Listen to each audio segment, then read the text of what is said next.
ഹോർമൂസിലെ സംഘർഷാവസ്ഥയിൽ India ഒടുവിൽ നടപടിക്കായി ഒരുങ്ങുന്നു എന്ന റിപ്പോർട്ടുകളാണ് ഇപ്പോൾ പുറത്തു വന്നുകൊണ്ടിരിക്കുന്നത്. എന്തായാലും ഇസ്രായേൽ വിദേശകാര്യമന്ത്രി നമ്മുടെ വിദേശകാര്യമന്ത്രിയായിട്ടുള്ള എസ് ജയശങ്കറുമായി സംസാരിച്ചു എന്നറിയാൻ സാധിക്കുന്നു. മിഡിൽ ഈസ്റ്റ് വിഷയത്തിൽ വലിയ വാർത്തകൾ പുറത്തു വരുന്നു. ഇന്ത്യൻ വിദേശകാര്യമന്ത്രി എസ് ജയശങ്കർ ഇസ്രായേൽ വിദേശകാര്യമന്ത്രിയുമായി ഫോണിൽ സംസാരിച്ചു.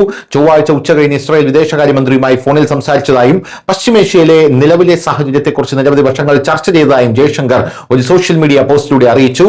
പശ്ചിമേഷ്യയിലെ വഷളായിക്കൊണ്ടിരിക്കുന്ന സാഹചര്യത്തെക്കുറിച്ച്, പ്രത്യേകിച്ച് ഇറാൻ, ലബനൻ, ഹോർമൂസ് കടലിടുക്ക് എന്നിവിടങ്ങളിലെ സുരക്ഷാ വെല്ലുവിളികളെക്കുറിച്ച് ഇരുവരും വിശദമായ ചർച്ച നടത്തി. ഇസ്രായേൽ വിദേശകാര്യമന്ത്രി ഇതിനെക്കുറിച്ചുള്ള വിവരങ്ങൾ സോഷ്യൽ മീഡിയ പ്ലാറ്റ്ഫോമിൽ പങ്കുവച്ചിട്ടുണ്ട് എന്നുള്ളത് മറ്റൊരു കാര്യമാണ്.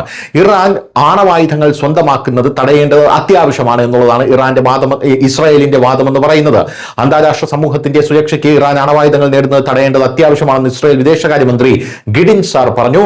ഇന്ത്യൻ വിദേശകാര്യമന്ത്രി ഡോക്ടർ എസ് ജയശങ്കറുമായി പതിവ് പോലെ സന്തോഷകരമായിട്ടുള്ള സംഭാഷണം നടത്തി.